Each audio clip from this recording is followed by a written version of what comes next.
Find our seats. I'm going to get us started promptly at 1 o'clock in the interest of time. So welcome to our Alumni Association meeting. A couple of logistics. The Community Art Fair has moved inside the Wellness Center on account of the rain. And I'd also like everyone to remember that we're supposed to take our reunion photo on the steps of Maine at 2:15. We'll see how the weather holds in about an hour and, check in with contingency plans if necessary, but for now, I'll plan on the steps of Maine at 2:15. We will have some remarks from President Fernandes, and I know that she plans to keep it fairly brief so we can have as much time for questions as possible.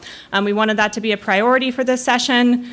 So once Jane speaks, I will transition us for a moment and then hand it off to Francesca, our Director of Communications, who will moderate the Q&A.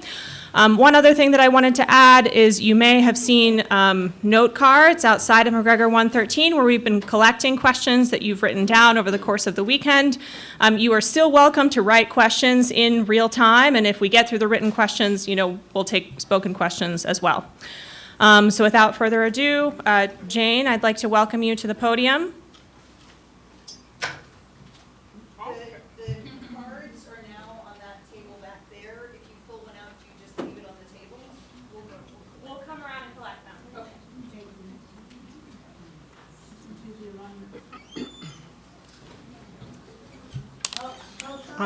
So is the mic on? Yes. Alumni Association. I said that, yeah. And it was going to be a meeting. This is the meeting. Yes. Oh, that's Okay, I forgot the gavel, but I'm calling the meeting to order now. So now I do it anyway. Are we having a business meeting? No. Okay, all right. So good afternoon, everyone, and welcome home. It's a tremendous joy to see all of you Antiochians gathered once again to celebrate this remarkable college. Reconnect with old friends, make new memories, and renew relationships that have always made Antioch more than a campus. It's a community. So you hear okay? What I'm talking, okay. Let me know if I'm. Every reunion reminds us that Antioch's college is written by generations of people who cared enough to leave this place stronger than they found it. And thank you all for continuing to be part of that story. Today, I would like to share with you three things: where Antioch stands today, what we have accomplished together over the past 5 years, and where I believe we are headed. Celebrating our progress. Before I speak about the challenges that remain, of which there are quite a few, I want to recognize something that deserves celebration. Antioch today is stronger than it was 5 years ago. We have not accomplished everything that we worked to do, but together we have made measurable progress. We have strengthened student success, improved our financial position, expanded national recognition, affirmed our educational mission, and laid the foundation for long-term stability. These accomplishments belong to all of us and many people before us.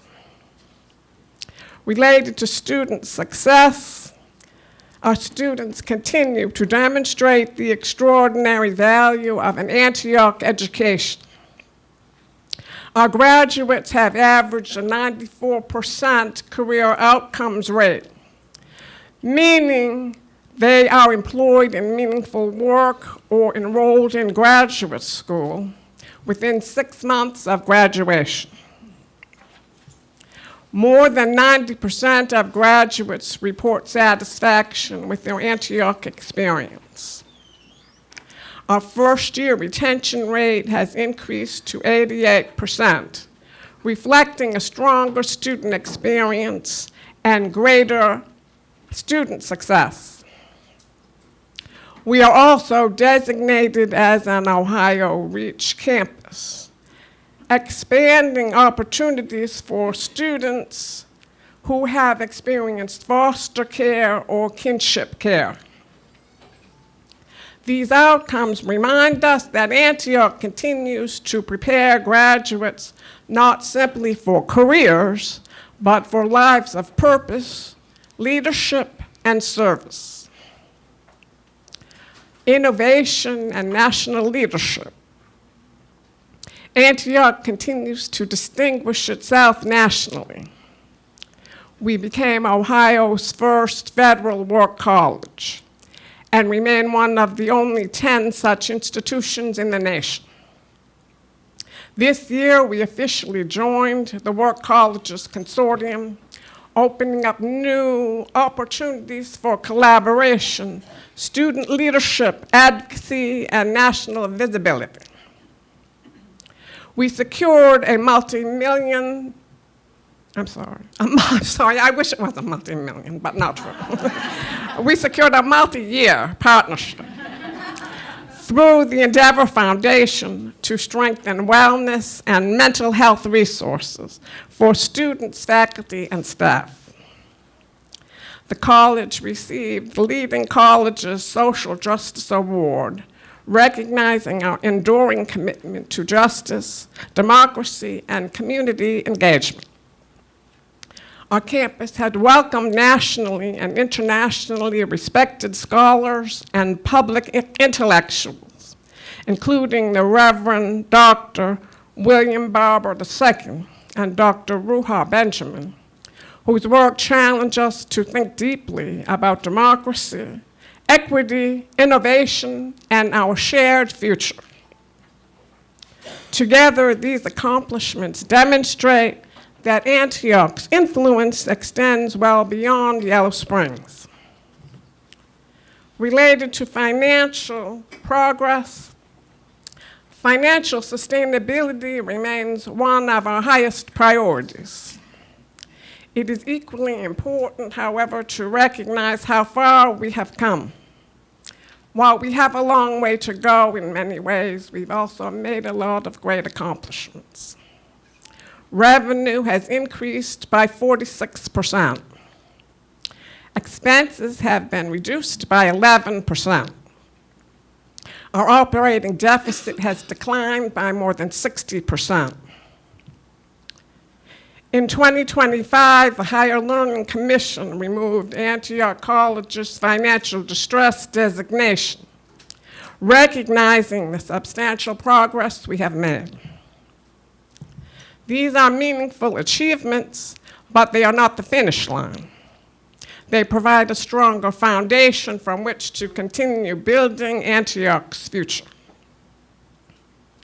Our recently completed 175 campaign is another example of what we can accomplish together. I'm delighted to announce that we exceeded our goal by raising more than $17.5 million.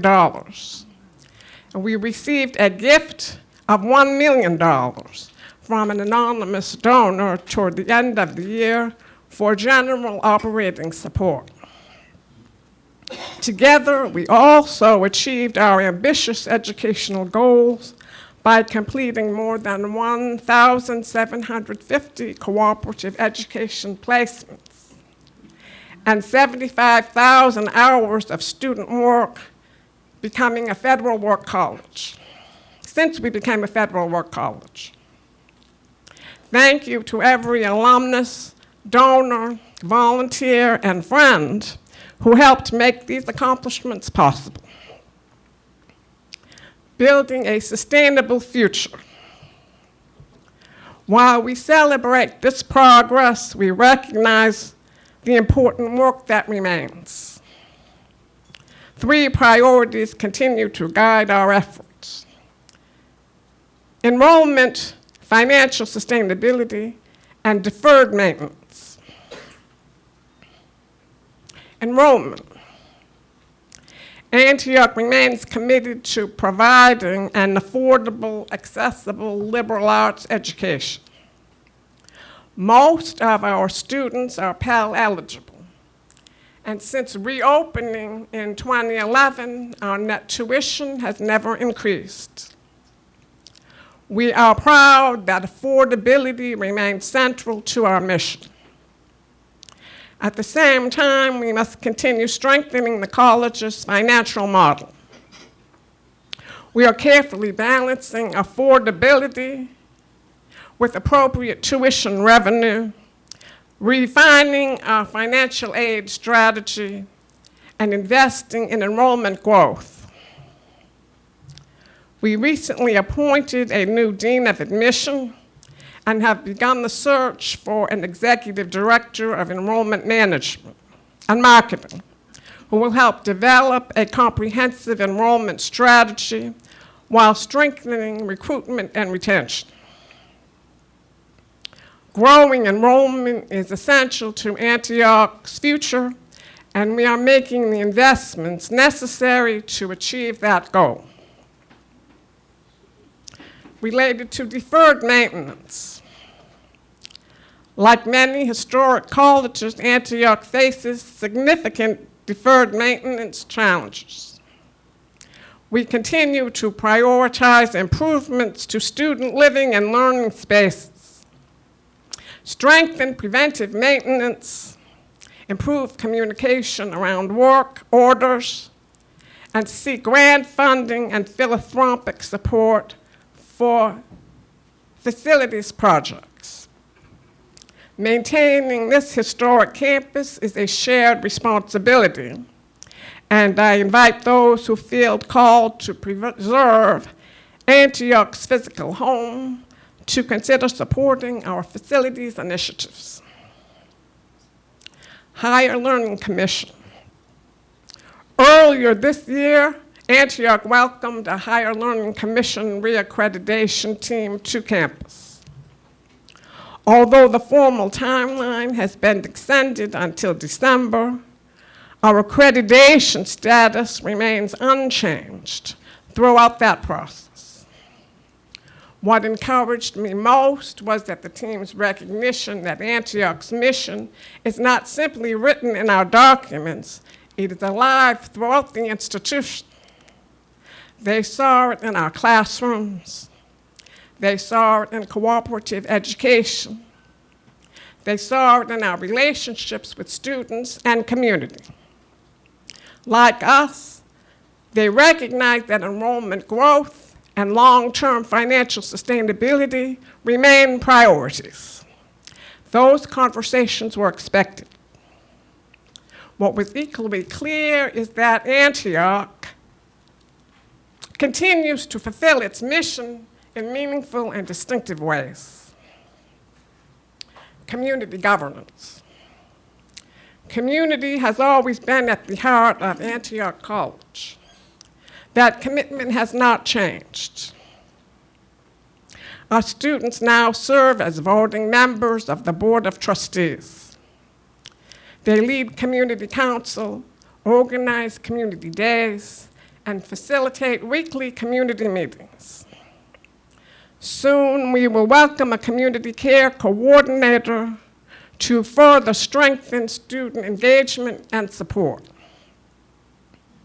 The Antioch tradition of student governance, thoughtful dialogue, and student leadership remains vibrant and central to who we are.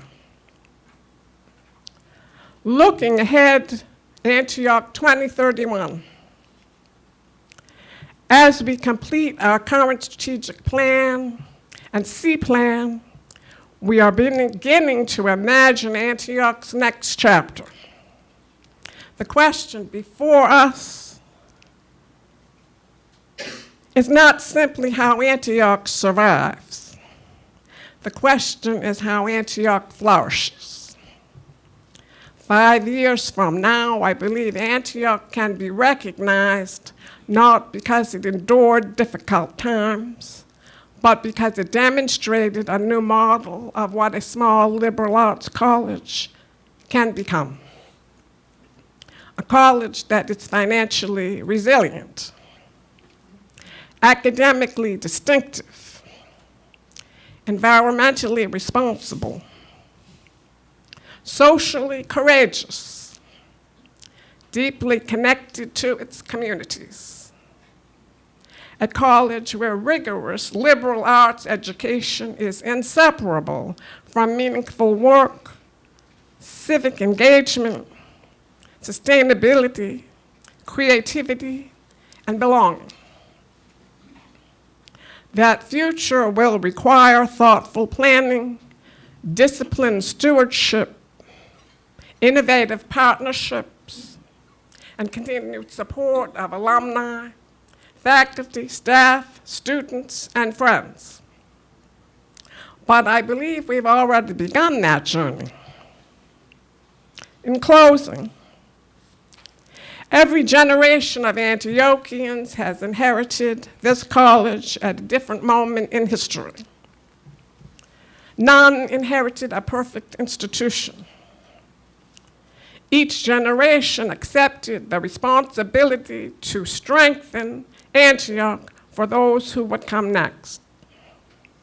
That is our responsibility today.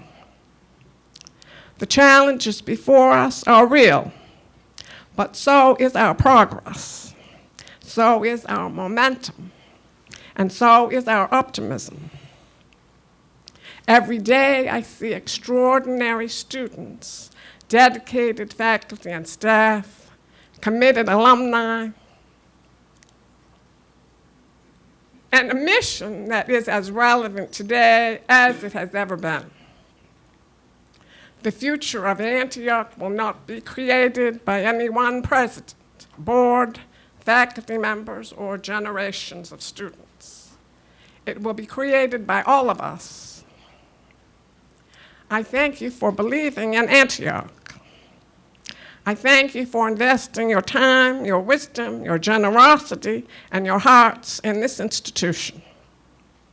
Together, we are not simply preserving Antioch College.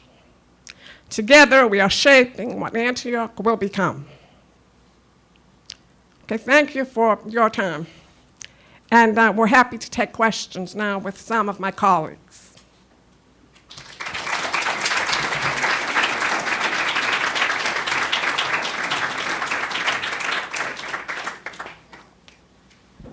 Okay, so before we jump right into the Q&A, I wanted to try something because it's my experience in Q&As, and at this particular moment at Antioch, I want to recognize that we're all coming into the room with different levels of access to information, different perspectives. Some of us are responding to this address. Some folks may be aware of, conversations that are being held online, or maybe you've heard something from a friend, or maybe you haven't been to campus in 10 or 20 years and are relatively out of touch with the college. So I was hoping that we could just take 2 to 3 minutes to turn to our neighbors, introduce yourself if you haven't met this person yet. Do a little temperature check. Where are you at? What are you thinking? I'm hoping that this can help to sort of, clarify any questions that you might have, consolidate or strengthen any questions that you might have. Okay, good afternoon, everyone. We're going to begin the Q&A section now. If everyone can wind down for me. So just a few things to note. First of all, I want to say good afternoon, everyone. We're so happy to welcome alumni back to campus. Coco mentioned, but just to introduce myself, I'm Francesca Smith, the Director of Communications here at the college. So for this Q&A portion, we have our President's Cabinet here, obviously specialized in different aspects of the college.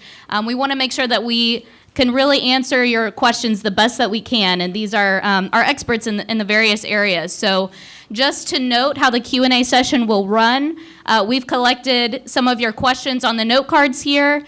As the Q&A goes, if you have additional questions that come to mind, feel free to jot them down on the note card, pass them down the row. We'll have people kind of continuously collecting. So we're going to make our way through the note cards first, but we will have some time afterward opening it up for questions that aren't written down. So we're going to make this as efficient as we possibly can because we know people have a lot of questions. We want to get to those. So we will begin now. So the first question I have, when will the materials, yes. Oh, sure, yeah. So to introduce the panel here, we have Coretta King, Dean of Admission, James Goff, Director of Business and Revenue, President Jane Fernandez. We have Dean Snyder, our Dean of Faculty and Principal Academic Officer, and Luisa Bieri, Dean of Cooperative Education. A long title, but that is the short version. And then we have Emily Seibel, our co-chair of the Board of Trustees. And so part of moderating, I'm going to kind of help facilitate these questions to the right person. Okay. So the first question, and I'm sorry, I skipped Natalie Kubat, Director of Advancement. She's right here. Thank you. Okay, so when will the materials and information submitted to Higher Learning Commission for accreditation be available to alumni to review? If not, why? And I'm going to direct this to Dean Snyder, Dean of Faculty. Hey, everybody.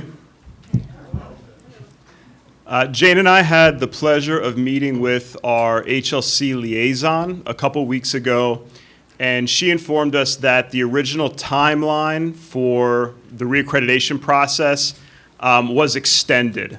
I think it was having to do more with scheduling on the HLC's part than anything else, but it kind of breaks down like this to give you a sense of when we'll find our new accreditation status. So in early December, a subgroup of the HLC called the Institutional Actions Council, or IAC, is going to meet and review a site visit team report from the folks who visited us and assessed us earlier in the spring.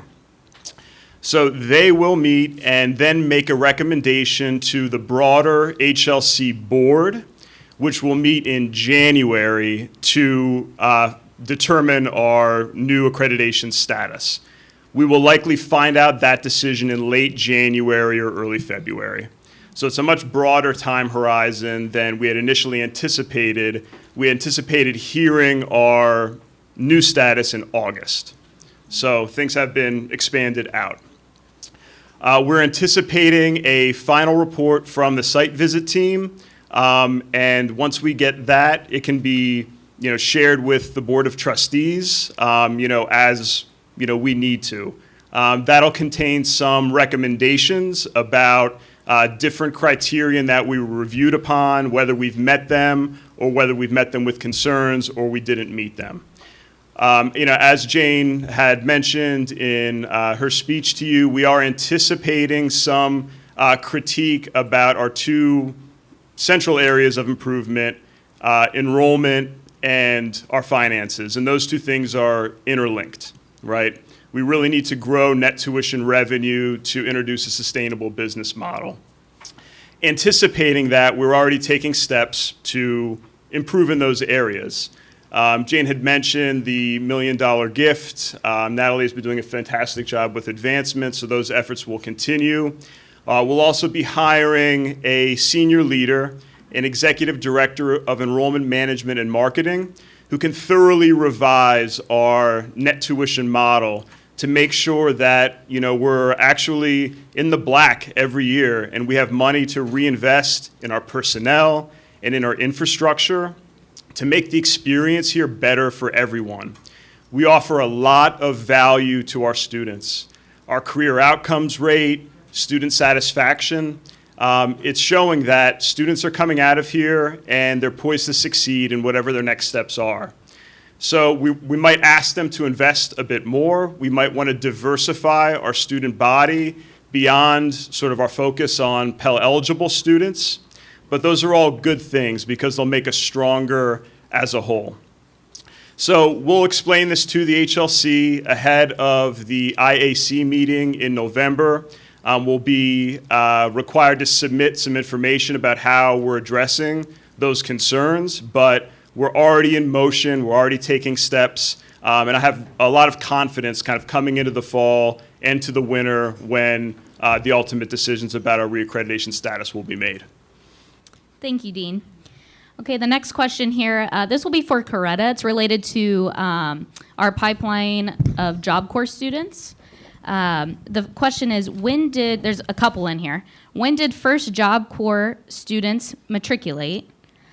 How many from them to January 2026? What's the retention percentage? If there are any graduates, how many in 4, 5, or 6 years? What jobs post-graduation do they have? So we may not be able to answer all of these questions right now, but we're going to do our best. Coretta. Those are very specific questions that require research to provide accurate information, and I do not feel comfortable making assumptions or an educated guess. Thank you. Okay. The next one will be for James. It says, please explain all of the elements that comprise the composite score. What is needed to raise the score to the minimum acceptable score? Well, I love this one. It's a math problem. There are three elements to the composite score. It's three different ratios that get calculated. Each one of those ratios then becomes far more complicated. And for anybody who wants to dig into the details of that, I'd refer you to our audit report, because the audit report does have a calculation of the ratios for the composite score and the composite score itself, and then is verified by the auditor for its accuracy. Because it's coming from numbers that are the accrual accounting that's in our actual annual audit report. So the three different ratios are the primary reserve ratio, which is largely looking at our net assets that don't have a donor restriction. That one is unfortunately in the negative. Our equity ratio, which is looking really at our amount of debt, that number is in the positive. And then the net income ratio is really looking at what kind of surplus do we have from revenues that are not donor restricted. So looking at the debt ratio, it ends up being so good that it hits the ceiling on how the scoring works. The other two, unfortunately, are the two that we need to improve, and they hit the floor in the calculation. So kind of back of the napkin, using the 2025 audit report numbers, we would need somewhere close to 9.8, maybe almost $10 million additional net assets that don't have a donor restriction to move the needle via just the primary reserve ratio. Via the net income ratio, we'll be looking at needing first to have a surplus on an accrual basis, which is how our annual report is reported. And second, we would probably need somewhere in the neighborhood of $2.2 to $2.4 million more in revenue. In terms of making those changes, we got to start with just the structural deficit that we've been reducing over time. We've got to get that to the positive. And then as we grow, improve the finances, the composite score will come along with that. Going to look at the other notes I had knowing this was coming. Yeah, it's there's a lot to it. It's a math problem. You guys can follow along with the audit report if you really want to know the details on it. Thank you, James. This next one, sorry, this also I feel would go to you. It says, I would like to review the detailed list of properties that are held for sale on the college from balance sheets for the last 4 years and as of 6/30/2026. Is it available to alumni to review? If not, why? That is not available to the alumni, in part because being a nonprofit as opposed to, say, a government entity, not all of our records are available for public disclosure. I would say if you are curious as to what individual parcels we own, you can always look at the Greene County Auditor's real estate records, as it will identify what parcels we own. Okay, Natalie, I'm going to toss this one to you. It says, can you share with us sources of funding that give you hope for the future of Antioch? Jane can comment too. Hi, everyone. One thing that I think we all know is that we need to diversify our revenue, and we do that in many ways, through gifts, through student tuition and fees, through grants, through revenue generating operations like through our learning hubs like the Foundry Theater and whatnot. I'm specifically responsible for about half of that with our annual budget. That's not great, right? We all know we can't depend on our alumni to donate to keep the college sustainable. And so we're working to do more of the other kinds of diversification with our shrinking alumni base that we're experiencing. One area we feel really excited about is grants. We've invested in a staff member who oversees grants management for the college. We've done a lot more applying for grants and been successful. In fact, we had one grant that we applied for the highest amount we were allowed to, and they came back at triple the amount because they were so impressed with our application. Yes.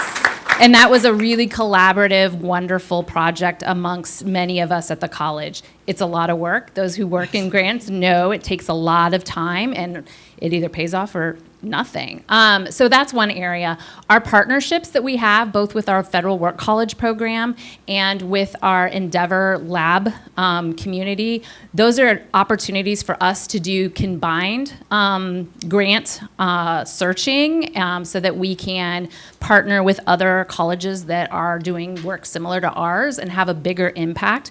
That is one feedback we get from grantors, is that we don't have a big enough student body for them to feel as if we can make a big impact with their funding. So that is one way that we'll continue, that's another area that we'll continue to explore.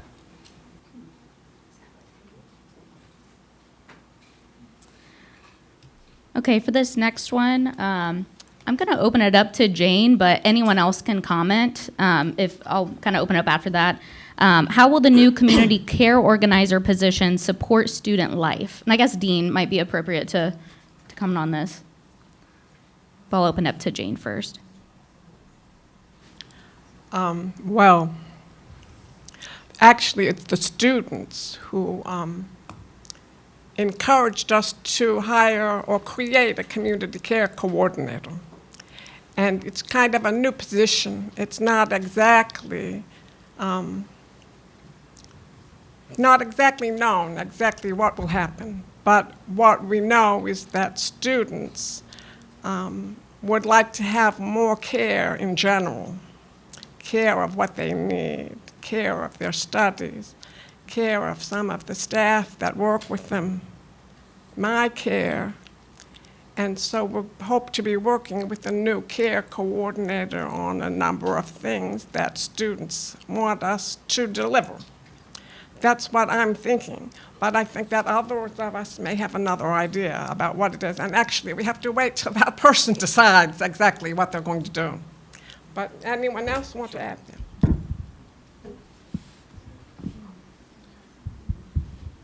So in terms of the relationship between the community care organizer and student affairs, one of their responsibilities will be to lead what's called our First Care team.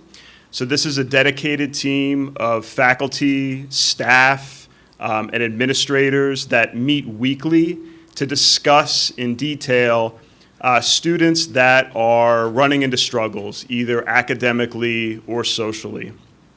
So we identify and talk about those struggles. We come to outreach strategies, and then we really reach out to those students and try to help them overcome whatever hurdle that they're facing.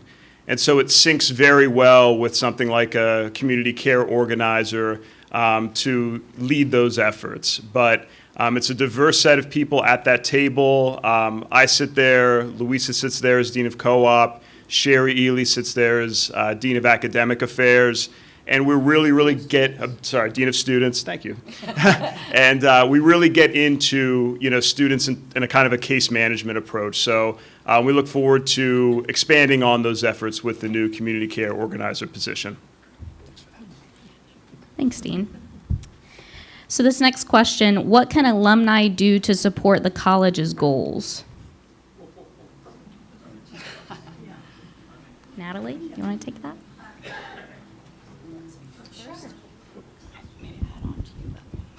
I feel like we need 3 hours to answer that question. What can alumni do to support. You go first. I'll go next. Okay. Well, first of all, thank you for being here. Thank you for showing up. Thank you for your feedback and for listening to us and engaging in open dialogue. I know that sometimes we're not always the best at communicating out some of the things happening in the college. It's not malicious, I promise, or we're not hiding information. Sometimes it's just a lack of resources and we have a lot of other things going on, but we continue to be committed to providing great information. I think a stronger partnership between the college and the alumni board would be a great way to start addressing what alumni and how the college can be working together. And we're already having those conversations. I was able to attend the alumni board meeting on Thursday. I've had some wonderful conversations with some alumni board members about how we are all committed to working together. I think, have opportunities, of course, I'm going to say give. I'm going to say that because I'm the development person, but to get involved with some of our admissions efforts. We do have ways that alumni can help with admissions. I'm sure Coretta would love to talk about that some more. And continue to share accurate, positive information about what's happening at this college. We have so many staff and students who are so proud to be here and proud of what we're doing. And it feels like to many people that there's so much negativity on social media that all that positivity is getting lost. And it's, as staff members and students, it's getting very deflating. And it really is affecting everybody's day-to-day operations. I will always answer questions truthfully, transparently, and if you hear something and you're like, that doesn't sound good, I'm not happy about that, reach out to me. I will always answer questions to the best of my ability. But sometimes things get passed on that are not true, really factually not true, and nobody seems to want to hear the truth. So sorry, I feel like I'm chastising you, and that's not my intent at all. I just think we need to continue to work together. And I'll turn it over to our co-chair, Emily. Hi, I'm Emily Seibel, class of 2006, and I've been, Yay! It's our 20-year reunion. I know, I can't believe it. It's so exciting. I see some of the folks I went to school with here. So, I would say that definitely being an ambassador of the college and really focusing on the student outcomes and the student experience and hearing their stories. I got to go to Colloquia this year, and it was astonishing. I mean, there are students producing master's level work. They're going to be published. They're inventing new ways of collecting data in their fields. They're going on to get prestigious appointments and scholarships. And so I think the more we can focus on the students and listening, and we're not, we know that we have a lot of challenges. This is not an easy time to be a small liberal arts college in America. I think that goes without saying, but I can tell you that the Antioch experience, there is a through line across the generations, and it is alive and well. And all you have to do is talk to recent graduates or current students to see that playing out in action. I would say another way that you can support the college is think about applying to serve on the board of trustees. We have, I think, a strong board of trustees right now. There are almost 25 of us.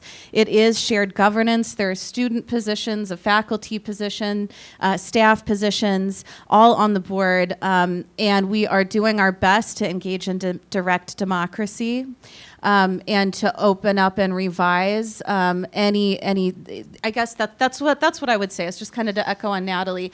If you have a suggestion for how something could be improved, I've been hearing a little bit about like what is the role of the executive committee, what is the process for approving contracts, stuff like that. Come and talk to us. We're very open to your suggestions, and we really want to get this right. It's an experiment that is 175 years old that we're continuing to try to improve. And the only way we're going to succeed is if we're all in this together. I'm really pleased to share that the board set ourselves a goal of raising $1 million above budgeted fundraising income from new sources last year. And we ended the year raising closer to $1.7 million. So it's that kind of energy and momentum that we're gonna need as we move forward to face the really seemingly insurmountable challenges of getting our composite score to where we want it to be, making sure that we remove that going concern from our audit, getting enrollment numbers up. And another way that you can help is to refer prospective students. We all know that special something that Antioch students have. I can see this registering on people's faces, so I know this is true. Antioch students have a certain spirit. They're ready to engage in the world. They care about things greater than themselves. They want to make a difference. They're passionate. They believe in democracy. I see current students shaking their heads, so that's good too. So if you meet someone with that spark, tell them about the college. Those are a few things, and then also just continue to have your voices heard, and make sure that you're reaching out with suggestions to us too. Sometimes we see sort of closed loop communications popping up on social media or in other places, but we're here on the ground trying to make a difference every day. So if you have specific suggestions that are constructive, that could be helpful, we are all ears. And I know Shalini Deo, my co-chair, and I, that's what we ran on was transparency and creating a container for real direct democracy and deliberation, and we're going to continue that. Thanks, Emily. This is Louisa Beery, the Dean of the Co-op Program, and I also spearheaded the effort to become a federal work college, and I run the Antioch Works program as well. So all of our students are engaged in campus and community work out in Yellow Springs. We have a really high number of students this year that are also engaged with nonprofits in Yellow Springs through the Miller program and the Yellow Springs Community Foundation, as well as continuing the co-op program is very strong, as it has been for over 100 years. I just want to echo my colleagues and point to, we are a very small college, but a place of abundance in which there are a few people, including our students, who are showing up and doing the work. And these people right here, we are the people who are showing up every day and doing the work that is moving this institution forward, and our students are as well. And I got to say hi to some of them who came today because they care. They love this place. And so I'll just reiterate what several of my colleagues have said is talk to the people who are doing the work. Please, talk to us, the people who are here every day doing the work. That would be my request for the support that you all could give to the college right now. Talk to the people doing the work, and we are more than happy to engage in these conversations. So Oh, sorry. No. Okay. I interrupted you saying thank you. Yes, thank you. Also, come to reunion, show up to stuff. So that's another way. There was one other way that I think we could help. We know that as Antiochians, we have phenomenal global networks. We know people who run foundations. We know people who have amazing cooperative education experiences. And so while we can't, well, it doesn't make sense to call and say, you must apply for this grant. What I've been doing, and I'd encourage you to do, is if you come across something or someone who you think, God, that would be an amazing cooperative education experience for a student, or I know that I have an extra room, and I would love to host a student who's on co-op, doing legal work in Manhattan, like Dio was doing last year. I think that those connections are incredibly important, and whatever we can do to support sort of bringing in and inviting in your networks, we know that everybody in this room is a change maker, and we need those connections and those contacts. So Thank you. And I just want to note the time. We've got about 12 minutes left, 9 questions in the stack, and I want to open it up to questions. So we're going to keep rolling if that's okay. The next question, I do want to give Jane an opportunity to respond to. It says, do you really consider the alumni who give the college 45% of its budget to be your biggest problem?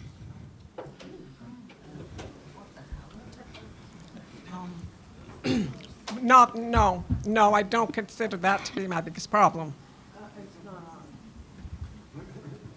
Oh, sorry. Should I turn it on? Oh, sorry, excuse me.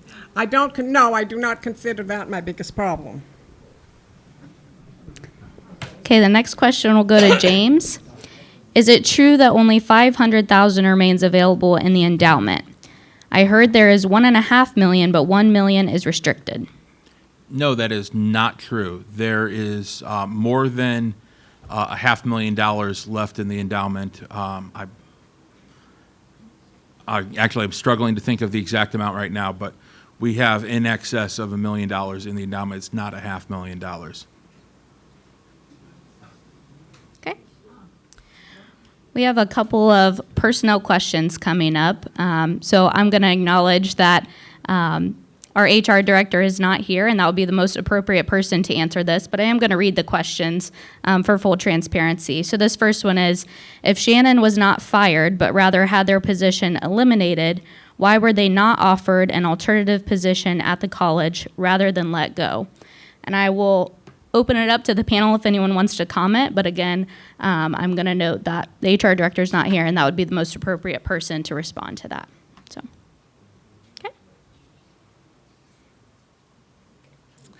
Another personnel question, unless someone wanted, okay.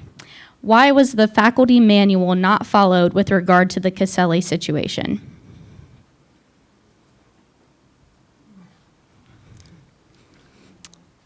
Okay, the next question, Ohio. We're here to talk to you.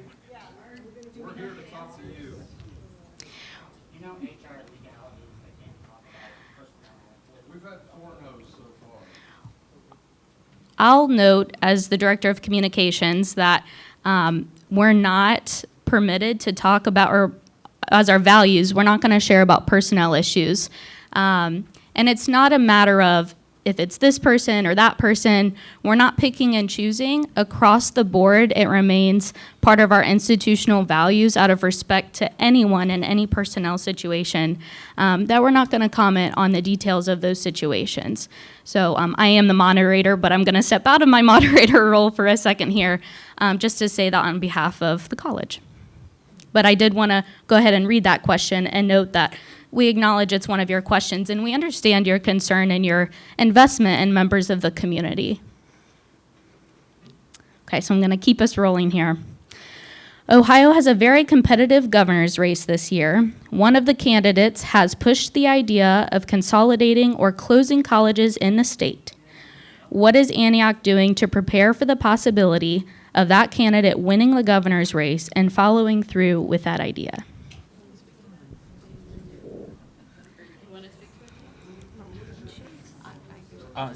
No, I can speak to that very briefly. In terms of any impact, are the microphones? I don't know. Is on? Okay. I definitely noticed that even on my first day interviewing, that the microphones can be touchy. In terms of just looking at the impact, if that were to happen from Vic Ramaswamy being elected, our primary revenue source is not coming from the state of Ohio. So it probably does not have a large impact on us. Also, the fact that we are not a state institution means they don't have the unilateral ability to shut us down. Potentially, there's things that can be done with affecting our accreditation in different ways or forms. But in terms of an immediate impact, yes, there would be some lost revenue potentially that we get from the state of Ohio, but it is not our primary revenue sources for even tuition. I'll also add, being a person that accompanied a group of our students to Washington, D.C. in February, we attended the Student Work Colleges Conference and advocated on the Hill to our senators. We met with both senators' offices in the state of Ohio, their education staffers, who are the people that give them recommendations on whether or not, for example, to vote to continue to support the Pell Grant and the work-study program across this country. Our students were very well received. They listened with care and concern. And I would just say that from those conversations, where we also met with Mike Turner's office and others, at the Department of Education itself, which, yes, has been cut quite a bit, but there are still some amazing and dedicated staffers there. There's a lot of concern across the country about what is happening to higher education, and I would just say that we would not be alone in being advocates, clear and loud and strong advocates for the importance of a college education to anyone who wishes so in this country. And I think we have made some really good relationships with people in Washington this past year that I'm very proud of. Thanks, Louisa. And this question's also going to go to you. This one, it says, as punishment, students were not allowed to use Weston Hall, the student union. Is such collective punishment college policy? So yeah, I offered to take this question. Our Dean of Students couldn't be with us today, but I guess I would just like to point to our honor code. It's actually up here behind us. It's been here for a long time. Some of you were actually part of the group of people that wrote this honor code. And if you'll notice, one of the lines in it talks about matching freedom with responsibility. And it's like, it sounds beautiful, and it is a lived practice here. That's tough work, right? And so the freedom to do things, create spaces, bring your ideas to fruition, to match those with the responsibilities that come along with that, of caring for the campus in deeply engaged ways. There have been ongoing conversations, and I've been really proud of the student body, of Jane and others at the college, the Dean of Students and others on her team, to facilitate really tough conversations about when are there times where we have to ask the students to also be responsible for things that otherwise fall on the backs of facilities folks, hardworking staff that are here, making a lot happen on a shoestring budget. And we all have responsibility to care for this place. And that includes the plants here, the animals here, the buildings here, the spaces here. And so I would just say that it has been a part of an ongoing dialogue about that piece, matching freedom with responsibility and how we all can live up to that. And there are times where it breaks down, and there's other times where we dig back in and we keep going back to it. Students received access back also because they advocated for themselves. That's what I was going to say. It was resolved. Just for any folks watching. I realized that people didn't know that, sorry. Yeah, so my understanding is that the issue was that there had been some graffiti and some other issues with the student space in a way that there were some messages that were defamatory, let's say, yeah.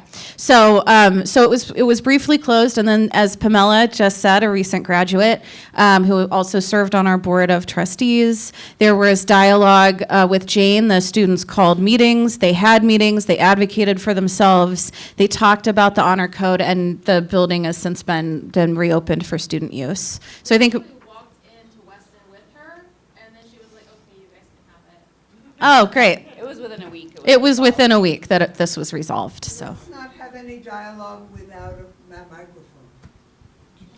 Okay, thank you. I'm gonna move us on to our next question. And James, this will be directed for you. It says, Jane mentioned the deficit was, reduced. The deficit was reduced by X percent. The past several 990 show deficits every year. That compounds over time. How are you measuring the deficit decrease? I would have to rely upon that those numbers. I believe were coming from the KPIs, our key performance indicators that are. We have several financial ones that are tracked along with various other ones academically, and so I think that particular data in the speech was coming from those numbers, since a lot of those kind of predate my time here. In terms of deficits, that want to be clear about something that oftentimes is misunderstanding. Deficit is usually referring to what did you do in an individual year in terms of revenues versus expenses versus debt being kind of the long-term consequences of it. Yes, we've been running deficits for basically, as far back as I can see in the data, kind of generally, the deficits have gotten smaller as we've gone through the C plan and the strategic plan of implementing those, reducing the expenses, and right-sizing our campus facilities and the expenses that go along with that. So in terms of it compounding, it really has been, as many of you would probably see looking at our annual report or even the 990 reduction of the resources that are available in a liquid form for us to spend as cash. We still have a lot of assets in terms of the value of campus itself.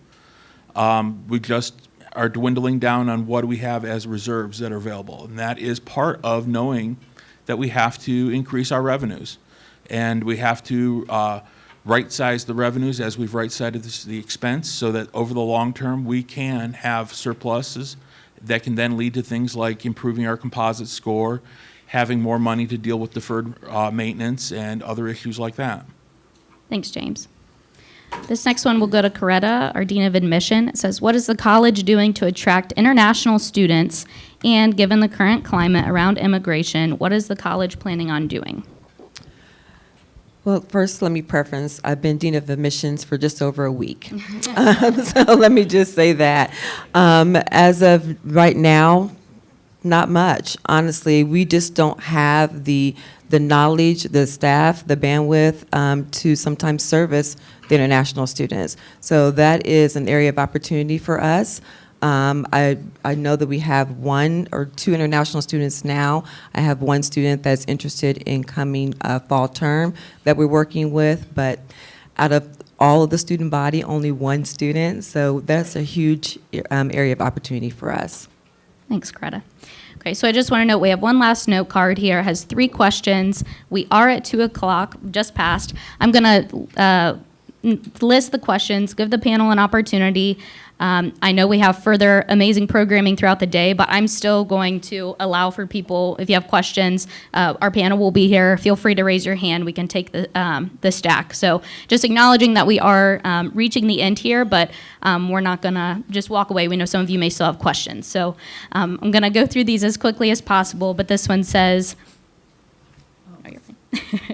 says, what do you see as the future of the college? What efforts are being made to increase enrollment? What will the community wellness person do? So I believe we answered the community wellness person question already. Yeah. What do you see as the future of the college? I know, Jane, you addressed some of this in your remarks. I'll open it up to the panel if anyone wants to speak on behalf of this. I think at our last Board of Trustees meeting, Jane asked us a really good question, which I'll pose to you as well. So if in 5 years, Antioch is thriving beyond our wildest expectations, what is it that we will have done as alumni to aid in that success? I would just say talk to any of our students right now, and you'll hear the future of Antioch College. Okay. I'll add that in an era of artificial intelligence where anyone can get reasonably decent information at their fingertips on a smartphone, the Antioch College educational model becomes even more relevant. Across higher ed, leaders are asking how we can integrate work experience with classroom learning. They're asking about how the liberal arts can be more applied. We're already doing it. The world needs to know that, right? And we're going to double down on our marketing efforts as a part of the new position we're bringing in, that Executive Director of Enrollment and Marketing. We're well positioned. The world just needs to know, and we need to get the students in the door. There's some hands. Okay. Yes. Ari? Did you have something to add, Jen? Perfect, thank you. I just wanted to take a moment to speak as a student here. I've been at reunion all weekend. It's been really cool to meet and connect with people. But something I find really disheartening is in my years here, I have seen my fellow students, my friends, and people I care about really do a great job of organizing for our needs, making our voices heard, and pushing the college to live to its values. And we've had pretty great success with that. I've seen so many students younger than me really grow in their organizing skills. I think I'm seeing all of these people develop not only an educational foundation, but a strong moral foundation for the future. And that, to me, is incredibly meaningful. I've asked friends to come here because they've had negative college experiences, and I knew this would be a safe and stable place for them to build their future. So I think something that's personally been weighing on my heart and a lot of other students, that it feels like the relationship with our alumni, they're always asking, why aren't you doing it better? Why aren't you doing it our way? Why aren't you doing these things? And trying to delegitimize the things that we work hard every day to improve for ourselves and others. I think as the student body, we would love to have a good relationship with alumni, but it's hard when it feels like a lot of specific groups of alumni are never coming to the table in good faith and then demanding why we don't work with them. There's been a lot of lies, disingenuous approaches, and straight up slander, especially to students and student organizing. So that hurts a lot, to have all these people who are literally like our possibility models. We look up to y'all to see what we can do after we leave here. Tell us that we're not doing enough, we're not doing it right, we're not doing it the way that Antioch used to be. Because right now, Antioch is for us, and we feel good. We care about this place, and I hope y'all can care too.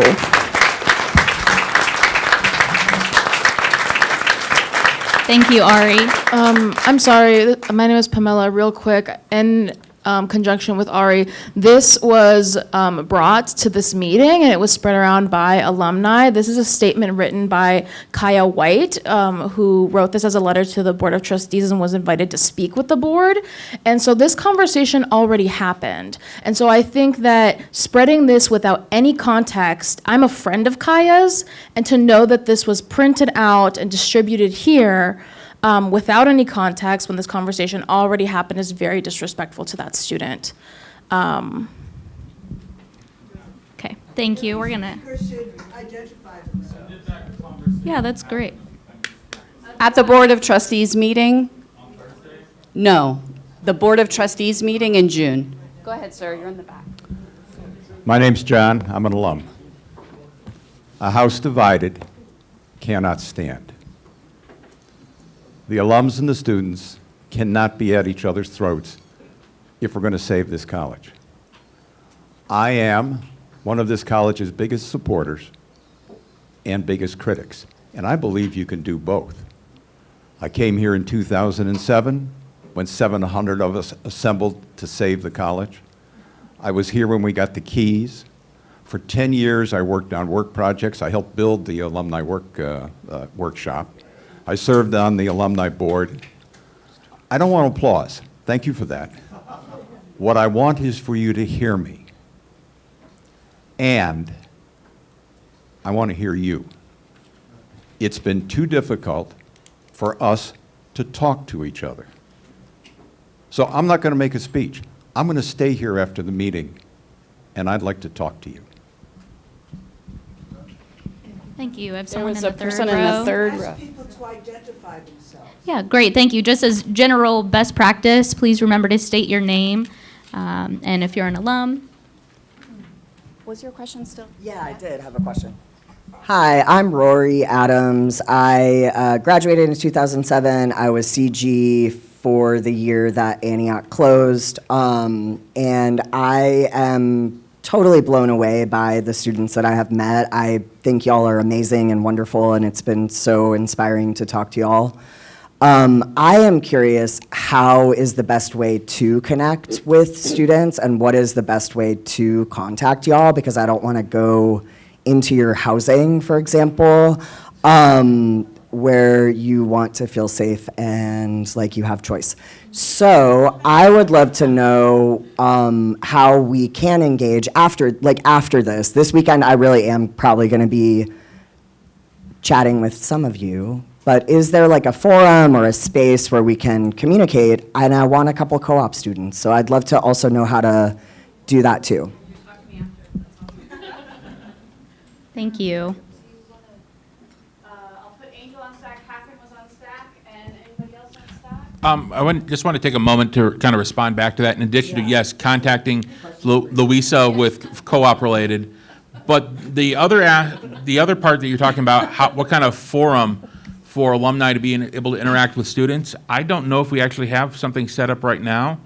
And I hate to put more work on you, Natalie, but I can help with that. Like, I'm willing to help with that. If it's kind of a one-off, it probably is either contacting Student Life or Advancement, since Advancement also handles alumni affairs.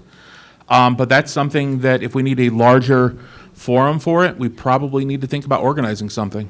And just keep in mind that we will do that with the consent of the students. Yes. So that's the first conversation that will happen, and then we'll let you all know.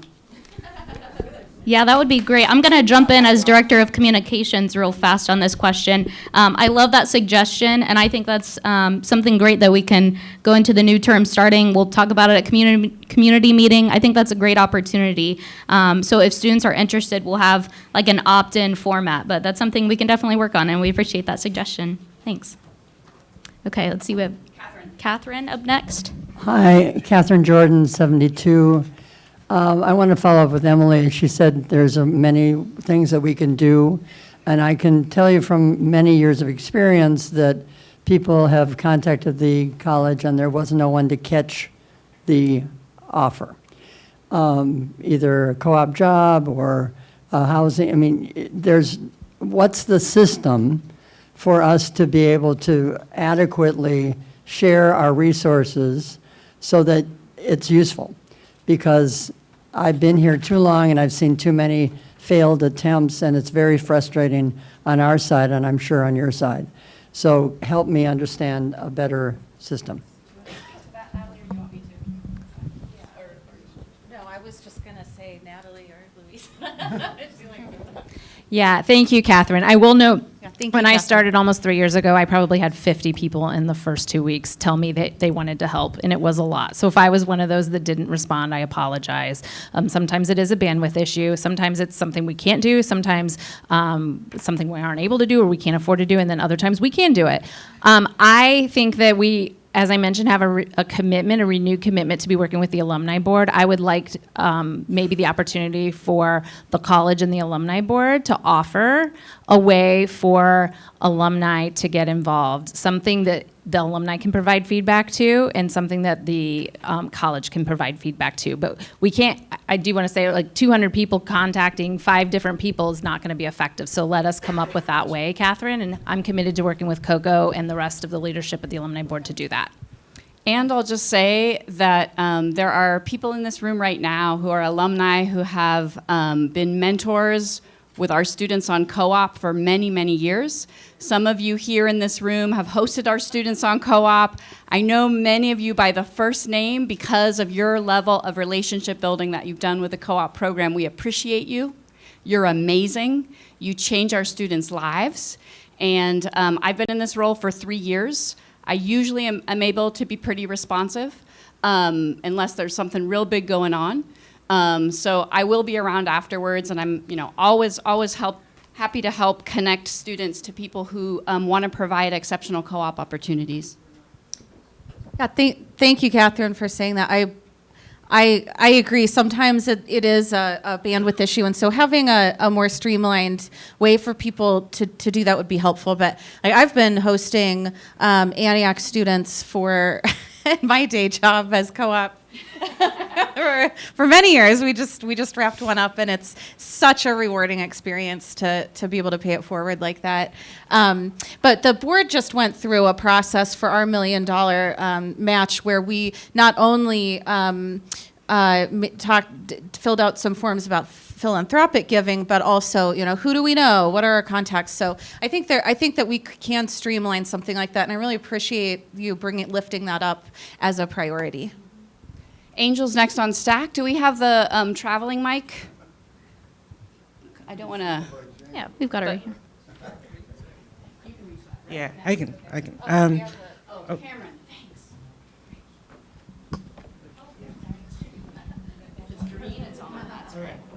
Hello, can you hear me? First, I want to say I'm Angel Nalabega. I'm from the class of 2018. I want to just say 3 things real quick. First, I feel the tension in the room, right? I feel the tension in the room. So can we take a deep breath? First of all, this whole weekend has felt very tense. It has felt really weird and difficult to come back home to a place that I consider home, and it feels not like home. So that is really sad, first of all. Second of all, I think I'm very thankful for the students that are here and the students that I've met and the students I haven't met yet and for their voices. I'm very thankful for that, and I want to continue that dialogue. And then the third thing I have has nothing to do with those things really, but I just wanted to name those things off rip because it felt very tense in the room, and I did not like that feeling. My question was really about academics.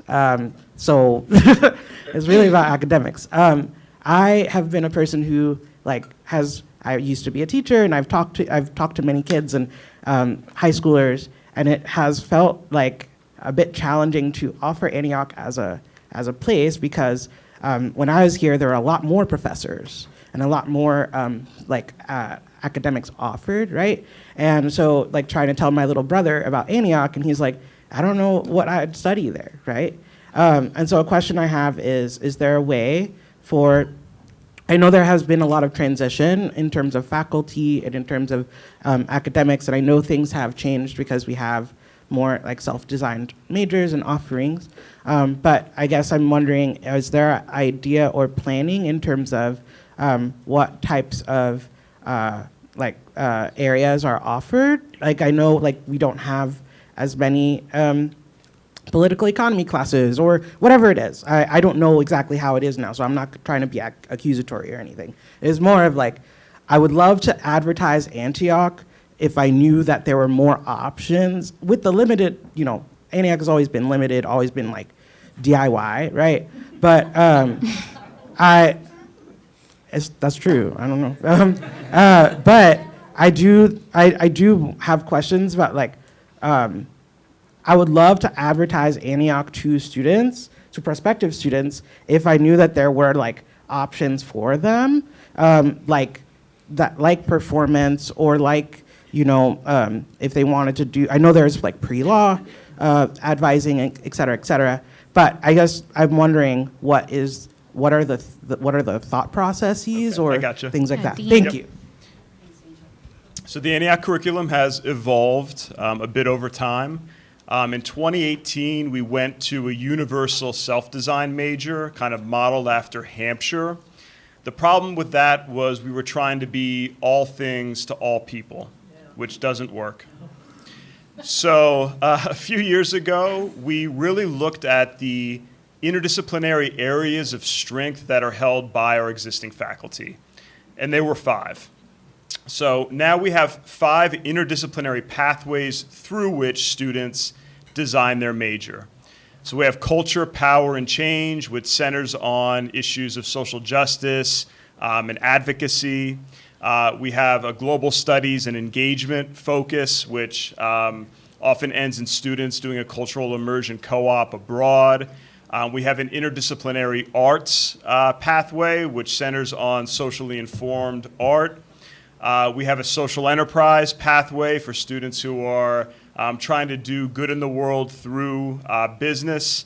And we have a sustainability and environment pathway, which approaches that topic from a range of disciplinary perspectives. So when the question comes up, can a student study psychology at Antioch, environmental science at Antioch, political economy at Antioch? The answer is yes, and you get to do so through one of 5 interdisciplinary pathways. And so students get a very comprehensive understanding on really these core areas that are really driving our world today. They sync very well with the co-op students get out there in the world and even some of the campus jobs that they experience here on campus. And the learning hubs as well, right? What are the learning hubs? So these are our, what's often called the auxiliaries, but we think of them as central to the student experience and even the learning experience here at Antioch. So this is the Coretta Scott King Center for Cultural and Intellectual Freedom. This is the Herndon Gallery. This is the Wellness Center. This is the Antioch Review. And this is the Antioch Farm, right? And the Foundry Theater, my God. Hope had just had to leave, but I have Emmett next in stack, if that's okay. Is that okay? And we can talk more afterwards, Angel. My name's Emmett. I'm the executive director for the Transgender Education Network of Texas. And I think more importantly, I'm a dad of a current student. I came and was a commencement speaker a couple months after I was named on the Time 100 most influential people in the world list. And and I say all that because my experience coming here for the first time in the reality that I'm in Texas day after day, being the recipient of phone calls from parents who have lost their children to suicide, who are dealing with reality that just shouldn't exist, coming here felt like magic. And I could not shut up about what a special place this was. I was born in Korea and adopted and grew up about 2.5 hours from here. So the reality that this was in Ohio was even further mind-boggling for me.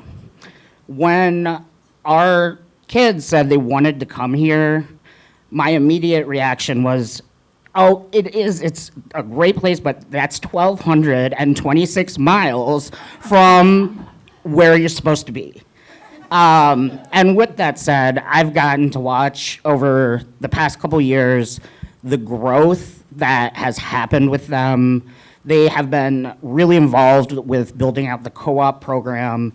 And I think what makes me so sad is seeing how much weight that they have had to carry unnecessarily from adults who are going off of information that is not correct, that is at times easy to even debunk on your own research. There were questions that were asked that I can say as an ED, if someone is let go or their contract expires, I cannot talk about that legally to anyone. That is just what the reality is. There were questions about budget that clearly lacked a basic understanding of how to read one for a nonprofit, which I think that in of itself is frustrating because those questions felt very weaponized. And I can say as a staffer who does deal with community that is in current trauma all the time and often points that towards us as staff who are working 90, 100-hour weeks during the Texas legislative session. And they're coming at us with that trauma, pointing it at us, not recognizing how much of ourselves that we're putting into each and every day. I see that with this staff. I see that with this board of trustees. I see that even with people who are supposed to be off the board, but just keep lingering, Shelby Chestnut. And the investment of that, I think, is a reflection of how special this institution is. We are watching autocracy in hyper motion right now, decimating liberal arts colleges. And that is an enormous piece of how autocracy comes to be full reality. And I think there is a larger conversation that really needs to be had of how are we making sure that this institution continues to see ability to support the current students that are getting to experience this, that are proud to be Antiochians. And also through my work, I've met so many of y'all. It's so random and weird when they're like, oh yeah, I actually was an alum. And time after time after time, those conversations are so special, and everyone has this unique experience of how much it meant to them. And, you know, we are looking at like doing a co-op partnership with Antioch, so students can be able to come and really learn hard policy. And I see so many like different points of like bright spots of how Antioch is meeting this moment. And I just really implore y'all, when you think about Antioch, the college, the institution that exists now needs to be for the students that are here now. I don't think there's any sustainable entity that has not understood the importance of evolution while still staying tied to these values that I think y'all exhibit, you share. And I'm proud to say that's also something that I see my child getting here. So I want to thank you all for inviting me into your space here, and just like commend y'all, because I've never seen, I think, a group of alumni that are more passionate. And I see like everyone's intention is really around the love and the experience that they've had here.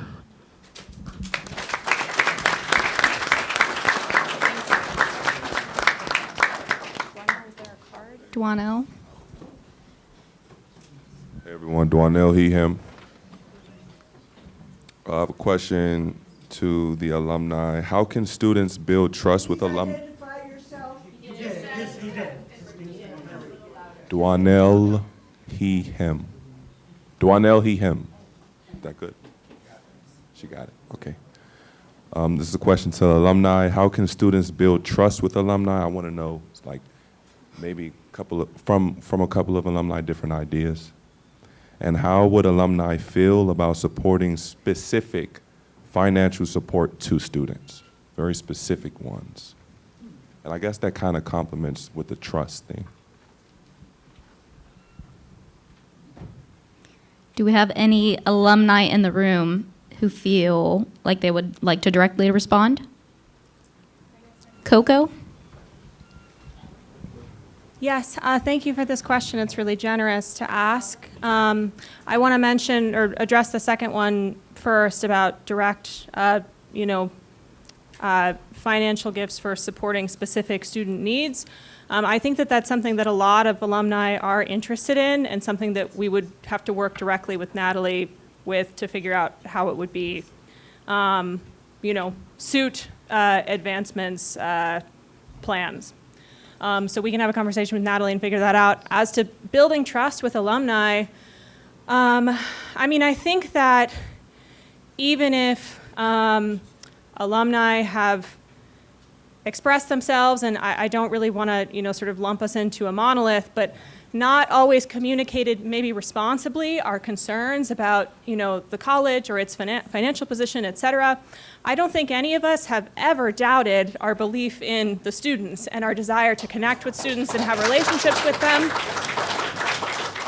So I want to make that abundantly clear at first. I think that we still identify so much of the Antiochian spirit in you all, and our interest is in supporting that, even if it sort of manifests or expresses itself differently.